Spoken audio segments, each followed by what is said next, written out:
accurately reflect unique Sinaitic geographic features which only a person who spent time there would ever know. There's an ancient Egyptian papyrus document called the Ipuwer Papyrus, and it recounts in eyewitness fashion the plague of blood, the plague of cattle disease, the plague of strange fire phenomena, the plague on the firstborn, the strange darkness, all the events that we previously thought we only knew about from the Bible. We can read about it in the Egyptian records. As the Bible describes, the last of the plagues arrived with great drama. God had instructed every Israelite to stay indoors and prepare a meal of lamb or goat. They were to take the blood of these animals and use it as a mark over the door of their houses.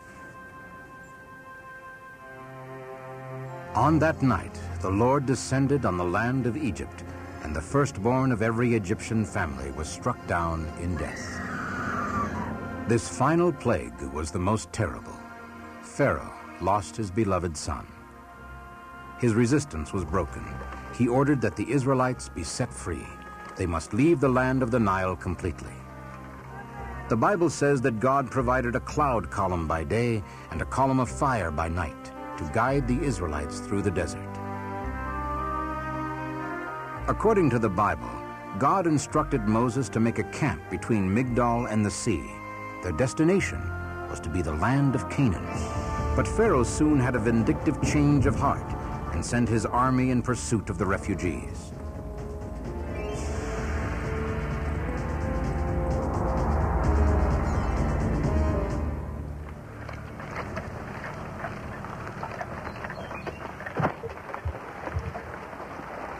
The spies have returned from Ramses.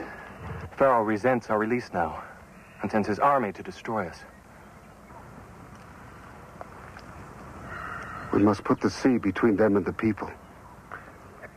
Have your scouts been able to find any place that we might possibly cross?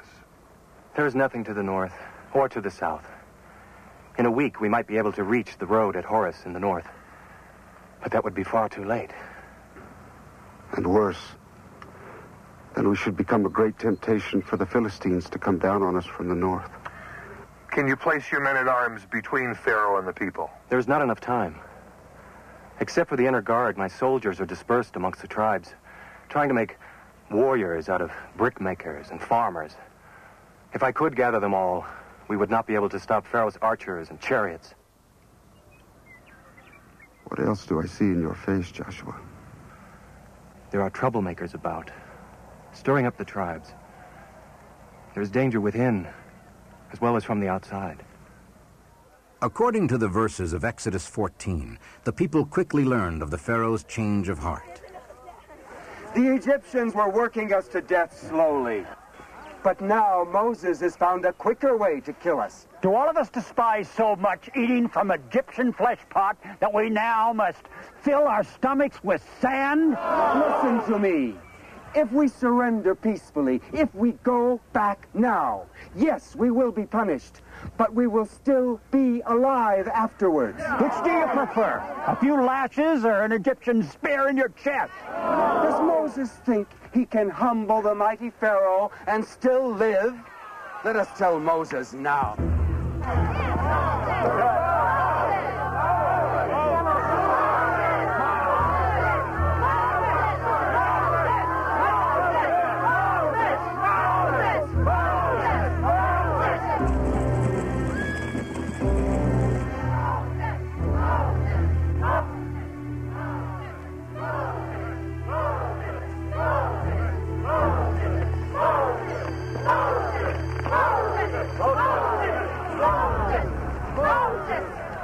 Behold what you have done to us, O mighty Lord Moses. Do you not see the dust clouds of doom?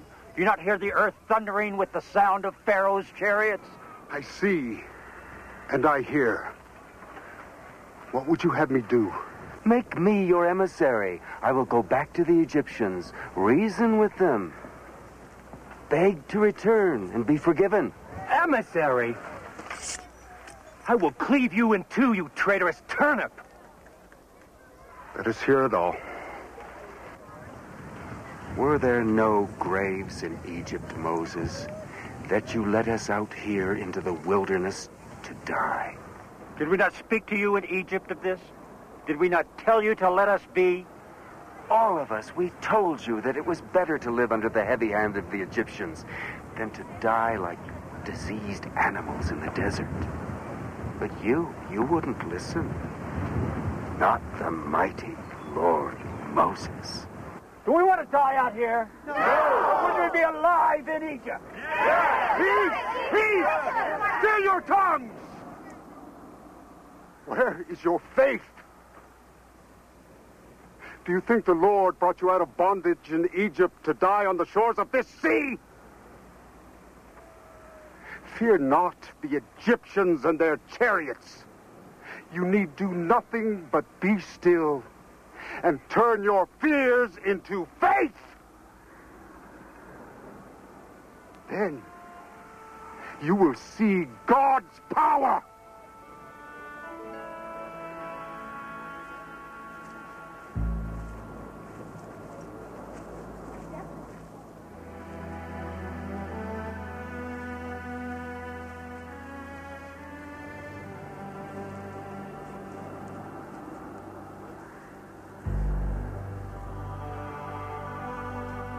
The Bible tells us that at God's command, Moses stretched out his hand over the sea, and God sent a strong east wind that drove back the waters, creating a path through the midst of the sea.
With the pursuing Egyptian army behind